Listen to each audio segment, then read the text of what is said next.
Jadi di sini saya akan menjelaskan terkait dengan ruang lingkup bisnis dan lingkungan bisnis. Yang pertama yaitu definisi bisnis, di mana bisnis itu merupakan suatu usaha dari individu atau kelompok untuk menawarkan produk barang dan jasa untuk memperoleh laba atau profit.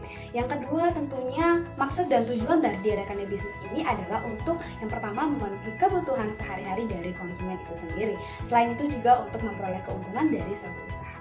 Yang ketiga akan ada pihak pengelola modal tersebut. Yang pertama ada pemilik modal, manajer, tenaga kerja, dan juga konsumen. Di mana tingkat partisipasi dari adanya bisnis ini yaitu dari domestik, internasional, multinasional, dan juga global. Di mana tingkat partisipasi bisnis tersebut akan melibatkan beberapa negara yang akan berpartisipasi pada bisnis tersebut. Yang terakhir ada CSR, di mana CSR sendiri merupakan suatu bentuk tanggung jawab dari perusahaan untuk lingkungan sekitarnya.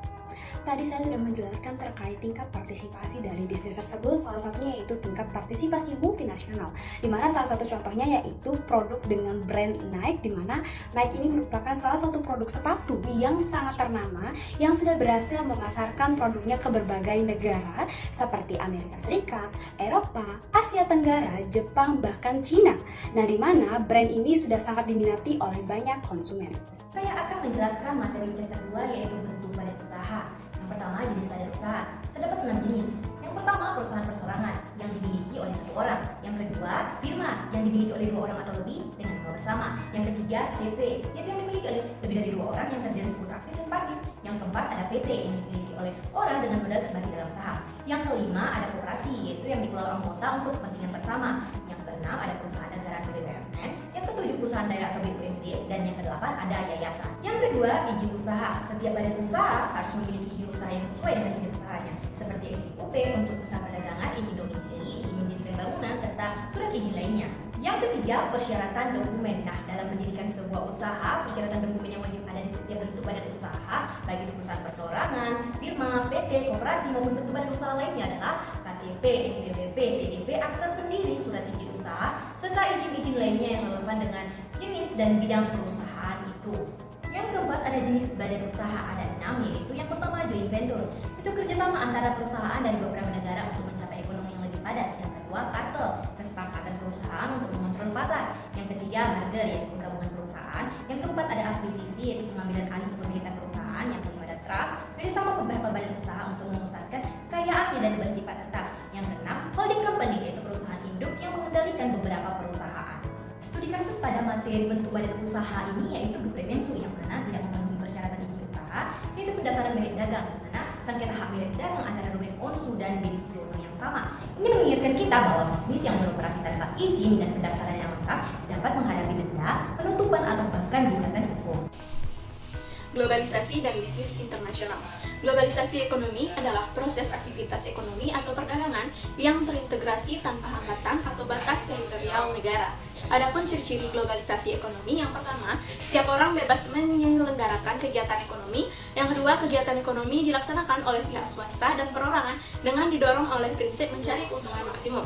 Faktor pendorong globalisasi yaitu yang pertama dorongan pasar, yang kedua dorongan biaya, yang ketiga dorongan pemerintah. Menurut Paul McCullough, Friends, Minger, Minor, tahun 2006, bisnis internasional adalah bisnis yang kegiatannya melampaui batas negara. Berikut alasan mengapa bisnis go internasional. Yang pertama, keuntungan potensial, yang kedua, profit margin atau menekan biaya, yang ketiga, permintaan konsumen yang stabil dan kuat. Adapun level keterlibatan bisnis internasional, yang pertama eksportir dan importir, yang kedua perusahaan internasional, dan yang ketiga perusahaan multinasional. Adapun perusahaan yang telah melakukan globalisasi ekonomi dan bisnis internasional adalah perusahaan Samsung. Samsung telah melakukan globalisasi dengan memproduksi berbagai barang elektronik dan teknologi yang dijual di pasar global. Mereka memiliki pabrik di Korea Selatan, Vietnam, Tiongkok, dan negara-negara lain. Produk-produk seperti ponsel, televisi, dan peralatan rumah tangga mereka dijual di seluruh dunia, memanfaatkan rantai pasokan global untuk menjaga biaya tetap rendah. Globalisasi ekonomi didefinisikan sebagai kondisi di mana aktivitas perdagangan dan ekonomi dapat berlangsung tanpa adanya batasan teritorial yang berkontribusi pada keperubahan akses pasar dan peluang bisnis. Bisnis internasional meliputi berbagai transaksi antara negara, baik melalui ekspor, impor, maupun bentuk lainnya seperti lisensi dan warabala.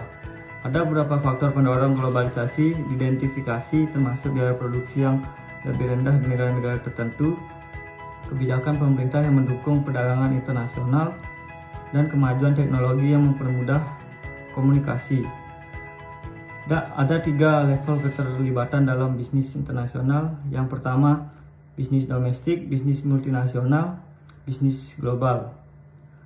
Secara pemahaman mengenai interaksi antara bisnis global dan domestik menjadi sangat krusial untuk merespon peluang dan tantangan yang muncul di global saat ini. Dalam studi kasus, McDonald adalah contoh perusahaan yang berhasil memanfaatkan globalisasi untuk meningkatkan daya saing pasar internasional. Meskipun menghadapi sejumlah tantangan, keberhasilan mereka dalam mengadaptasi strategi bisnis dapat menjadi inspirasi bagi perusahaan lain yang ingin beroperasi secara internasional.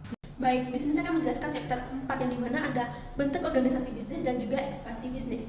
Nah, yang dimana ada budaya organisasi yang merujuk pada suatu sistem yang dipegang oleh anggota suatu organisasi.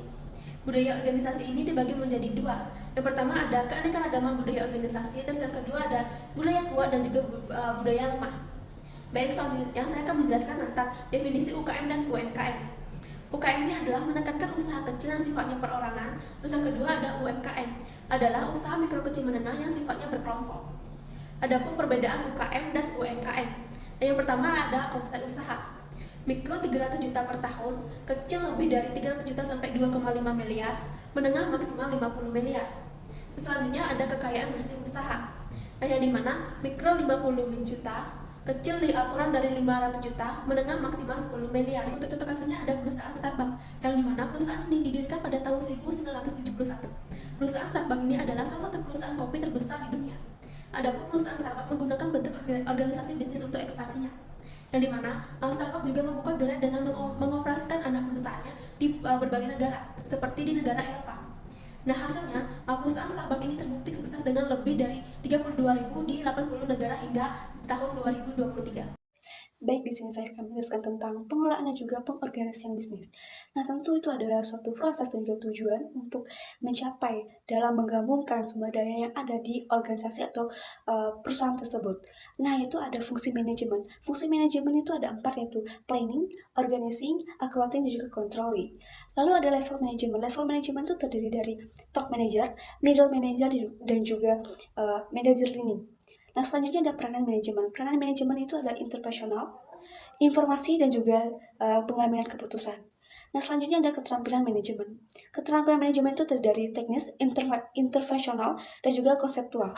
Struktur organisasi. Struktur organisasi adalah sistem yang dimana mendefinisikan peran dan juga tanggung jawab di dalam suatu organisasi atau perusahaan yang dijalani atau untuk menciptakan tujuan tersebut. Seperti kasus PT Garuda Indonesia yang terjadi pada 2 April 2019, itu ada penolakan laporan keuangan yang tidak mau ditandatangani.